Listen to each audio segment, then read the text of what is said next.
Hello and welcome to this video. Gareth here from tastytudes.com. Now, as you start to get creative in Photoshop, you may wish to add type to your compositions. In Photoshop, we have the type tool. Now, Photoshop is not a powerful desktop publishing program like Adobe InDesign, where you can create complex documents like brochures, books, menus, and magazines. In Photoshop, with all the creative capabilities, you have a huge potential to be creative with type.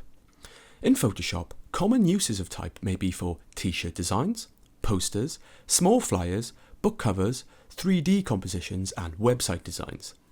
In this tutorial, we are going to be looking at the type tool. We will be discussing the basic principles of how it works, and then we will have a go at creating some examples. Now, the best way to learn is by watching and doing. So to help you, I have created this worksheet. To follow along with this video, you will need to open this document I have prepared especially for this tutorial. You will also need to download and install the fonts, so you will load them correctly into Photoshop to allow you to follow along. The worksheet and font instructions can be found in the Essential Practice folder in the Project folder. Now, you can download this project folder for free. The download link is in the description. So with the project folder open, click Essential Practice, open the Type folder, and you will find the instructions to install the fonts. Once you have installed the fonts, come back to the Type folder and open the Type Tool PSD, and you should have something that looks like this. Along the way, I will be mentioning some useful shortcut keys, which you can find in the description and in the shortcut key page in the project PDF, which you can also download in the description. Now, we are going to be covering a lot in this video and in quite some depth. If you wish to skip ahead or back to any point in the video, you can do so quite simply. The topics covered in this video are listed in the description along with their times, so be sure to check that out. Okay, so once you have this document open, let's get into it. So for this tutorial, I will be referencing the character and paragraph panel. If you do not see your character or paragraph panel, you can come up to Window, scroll down and select them from the menu. For the sake of this tutorial, I'm going to drag them out of my panel set so it's very clear for you to see what I'm going to do here. So these are two panels used to modify type. As we create type, we will be coming into these panels and tweaking the various options inside to get the effect we want. In the character panel, we can see a range of options, and also in the paragraph panel. So in my document here, we can see a variety of type examples that can be created in Photoshop. And if we look over in the Layers panel, inside the Example Area folder, we can see that each of these type elements exist on their own layers. Now, if you look closely, you will notice in this document we have type layers. When you work with raster image layers, you will see the familiar image thumbnail that exists next to the name in the Layers panel. When you create type layers, you will notice instead of an image thumbnail, we will have type icons. This icon can be used to recognize the specific type of layers you have in your composition. As you build complex documents with multiple layers or receive files from others, this will help to recognize the contents of your document at a glance. So the Type tool can be found in the menu towards the bottom, and it's represented by a T icon. We can also activate the Type tool by pressing the keyboard shortcut T. By pressing T on the keyboard, we can activate the Type tool. With the Type tool active, you will notice the mouse cursor change. Now, depending on where your mouse cursor is, Photoshop will demonstrate a different cursor icon. As we have learned previously on this course, if you want to edit an image layer, you first have to select the layer in the Layers panel. This is not the case with the Type tool. So if you hover your mouse cursor in an area with no type, you will see a small box with a vertical line inside. This is Photoshop communicating you are ready to click and create a new type element in the canvas area. If I click now, I can create a new type element. Now, if I move my mouse cursor over some type that already exists in the canvas area, you will see something slightly different. When you move the cursor over a current type element, Photoshop will recognize it's a type object, and the mouse cursor will change to just a vertical line without the box around it. This is Photoshop communicating to you that you can now click to edit this type. So I'll click once, Upon click, we will click into the type, and now we are in the classic type editing mode. Now I can click the cursor into various parts of the type and select various parts, like so. So now I am in the type editing mode. I can now use the character panel to make any particular changes. Now it's important to mention at this point that not only can you use the character panel, but you can also pay close attention to the control panel at the top. The control panel will also offer you common type options, but not as many as there are in the character panel or paragraph panel. So over in the character panel, we can see the font size, the leading, the kerning, tracking, and various other options. In the paragraph panel, we can see the current type alignment set. Notice up in the control panel, we can also see the font, size, and alignment. Now, another important thing to mention, when you've clicked into the type and you're in the edit mode, you will not be able to use many of the keyboard shortcuts. If you press any keyboard shortcut that does not include command, the letter will be typed into the type element instead of doing its task. So to move on and deselect the type, we can do one of two things. We can either come into the menu and select another tool, for example, the Move tool. If I click this tool, the type will become deselected. So I'll press T to activate the type tool and click back into the type again, though this time, to deselect the type, I'm going to use the specific keyboard shortcut. So when you're done editing your type, you can press and hold Command and D, then press Enter. So by pressing and holding Command and D, then pressing Enter, you will instantly deselect the type, go out of edit mode, and be back with the type tool active. Easy. Should I wish, I can now either create a new type element or click into another. So this time, I'm going to move my mouse cursor over this block of type.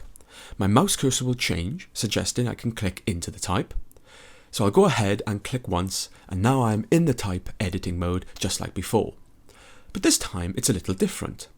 What's different about this type is now I have a bounding box around my type. Here I can see 8 squares around the box. Well, this box represents the area in which my type is contained. With the type in edit mode, if I move my mouse cursor over one of these boxes on the bounding box, I will see the mouse cursor change to arrows. For example, I'll move my mouse over the middle box on the right. Now, if I click and drag into the left, I can make the bounding box narrower. If I release click, the box will become narrower and the type will reformat to fit inside, like so. If I click again and drag out wider, upon release, the type will reformat to fit inside again. So in Photoshop, you can have boundless type objects, like the example above, or type into a bounded box, like the example here. So to deselect the type, I'll press and hold Command and D, and then press Enter.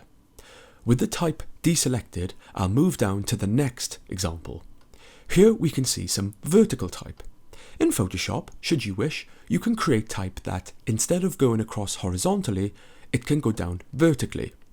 So I'll move my mouse cursor into the first example and click to click into it, and notice how the type becomes selected. So I'll deselect the type by pressing and holding Command and D and then press Enter. This time I'll click into the vertical type in the box. Notice again we have a bounding box, which we can edit just like the horizontal example should we wish. So again I'll deselect the type. So they are the basic principles of how type exists in Photoshop. So let's now take a look at how we can create type over here on the right.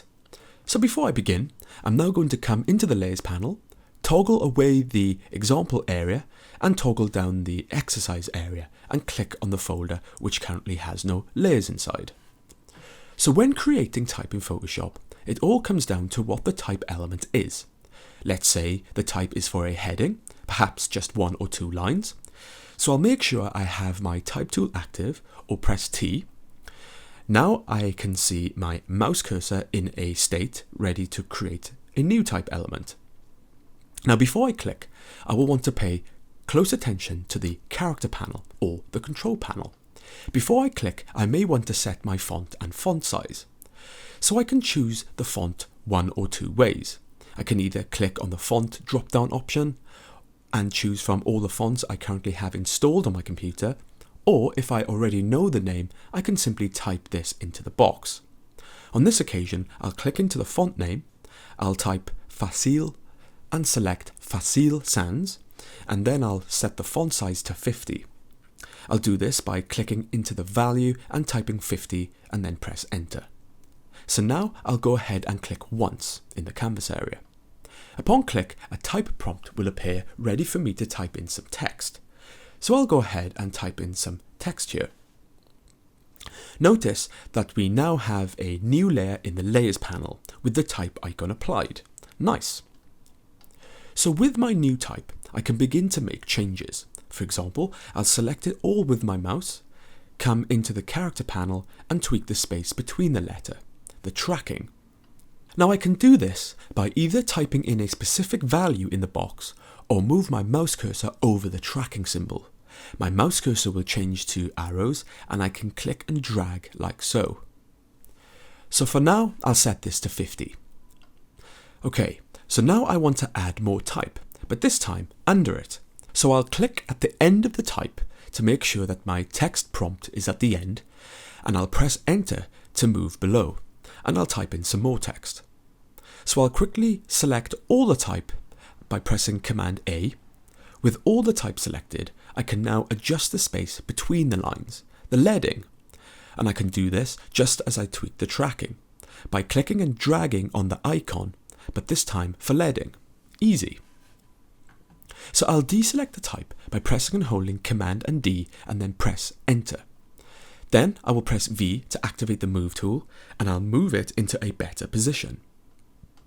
So currently I have this type object and we can see that it is currently justified to the left. So now I'm going to change this type to be aligned to the center and change the font size of the line below. So I'll press T to activate the type tool and I'll click into the type like so. So I'll press Command A again to select all. Now, if we look in the paragraph panel, we can see the alignment options.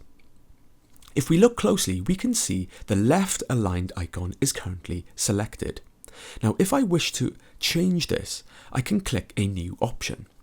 But if we also look in the control panel, we have this option here too. So on this occasion, I will come up to the control panel and click the center align option here. Upon click, the type is now aligned to the center. Easy. So I'll deselect the type by pressing and holding Command and D and then press enter. Then I'll press V to activate the move tool and I'll move this type into a better position. I'll press T and click back into the type and this time select all the type on the bottom row. Instead of coming into the character panel, this time I will come up into the control panel and change the font size. In this instance, I'll click into the value and type 30 and press enter. Next, I'll also change the font. So in the font name, I'll type League and select League Spartan Bold. Next, I'll change the tracking, but for this, I'll need to come into the character panel. So I'll push this up to about 800. So now we have a large gap between the type here. If I wish to change this, I'll press Command A to select all the type. I'll come into the character panel and tweak the leading. So the last thing I'm going to do is change the color of the type on the top row. So I'll carefully select the type on the top row, then come over to the menu. I'll double click on the foreground color and change this to a red. Upon selecting red, the color of the selected type will change. Once I'm happy, I'll deselect the type by pressing and holding Command and D and then press enter. Now a handy tip to keep in mind. So I have this type element here, though what if I want to make the entire type object smaller or perhaps larger? Well, all we have to do is press Command T. This will then activate Free Transform. With the bounding box around, we can then use the standard technique by pressing and holding Shift on the keyboard. If I click and drag on one of the corner points, I'll be able to scale up or down like so. Once happy, I'll press enter and the type will now change size. Now, what if I want to create another type object in the document that I intend to have the same font and size? Well, with the move tool active, by pressing and holding Alt on the keyboard, I can click and drag over. Upon release, I will quickly duplicate the type object. This will create a brand new layer in the Layers panel, which I will be able to click into with the Type tool and modify the text like so. Very simple. So that's the basics on how to create a new type element. Tweak the font size, the alignment, leading and color. So next we are going to look at another scenario of how we may use type. Now should you find yourself using large amounts of type, a paragraph of type perhaps, then there is a technique you should keep in mind. So for this example, you will need to open up the instructions document in the project folder. With this open, be sure to select all the copy in the example area. With the type selected, I'll press Command C to copy and then come back into Photoshop. So with the type tool active, this time instead of clicking once to create a type object, I'm going to click and drag. Now as I click and drag, we will see an outline appear. Now this is the type box we are about to create. So I'll drag out like so, and upon release we will have a new box. And notice inside the text box we have the type prompt ready to enter in some type. But before this, I'm going to make sure my font settings are correct. So over in the character panel, I'm going to set my font to League Spartan, font size to 7 points. I'm going to click on the leading tab and set this to auto. Make sure tracking is set to 0. I'll click into the font color and set this to black. I'll make sure my type is set to left aligned in the paragraph panel. And then I'm going to press Command V to paste. Upon pasting, we will now carry the type we just copied from the text document into Photoshop and into the type box. Perfect. As demonstrated earlier, if I wish to control the width of the box, I can simply click on the points around the bounding box and drag like so. Now once the type is inside the box, we can apply all the same formatting functions as earlier. So with all the type selected, we can alter the leading, the tracking, the alignment and color. If I wish to create a line break in the type, I'll simply click where I wish to break and press and hold Shift and press Enter. If I wish to create a paragraph break, I'll just simply press Enter. So I'll deselect the type by pressing and holding Command and D and then press Enter. Then I'll press V to activate the Move tool and I'll move this type box into a better position. Easy. So next I'll demonstrate the vertical type tool. Now should you wish to create some vertical type, all you need to do is come over into the menu, click and hold on the type tool and select the vertical type tool. This works exactly the same as the horizontal type tool. Let's say we want to create a simple type element. I'll click once where I'd like to start. First I'll make sure my font is set up ready. So I'm going to set my font to Facile Sans. Font size to 20 points. I'm going to click on the leading tab and set this to auto. I'll make sure that my tracking is set to 0 and then I'll begin to type. I'll deselect the type by pressing and holding Command and D and then press Enter. Then I'll press V to activate the Move tool and I'll move it into a better position. On this occasion, I'll click back into the type, select the first word, come into the Control panel and change the color to orange. Then select the last word and change that to a green color. If I wish to change the size of the text quickly, I'll press and hold Command and D, then press Enter to deselect the type. I'll press Command T, and with the free transform bounding box, I can scale up and down swiftly. Great. So I'll come back to my instructions document. Again, I'll copy the example type. Back in Photoshop, with the vertical type tool still active, this time I'll click and drag a type box like so. Before I type, I'm going to set my font to League Spartan, font size to 7 points. I'm going to click on the leading tab and set this to auto. I'll make sure my tracking is set to 0. This time I'll click into color and set this to a dark purple. And then I'll press Command V to paste. And all the type is pasted in. For this example, I'll just select all the type and select Top Align up in the control panel. So that's the fundamentals of type in Adobe Photoshop. Be sure to experiment with the type tool and get to grips with it, as we will be using type more in future episodes of this course. In the next video, we will be looking at layer styles, and how we can begin to add visual style and color effects to our elements in our composition. See you in the next video.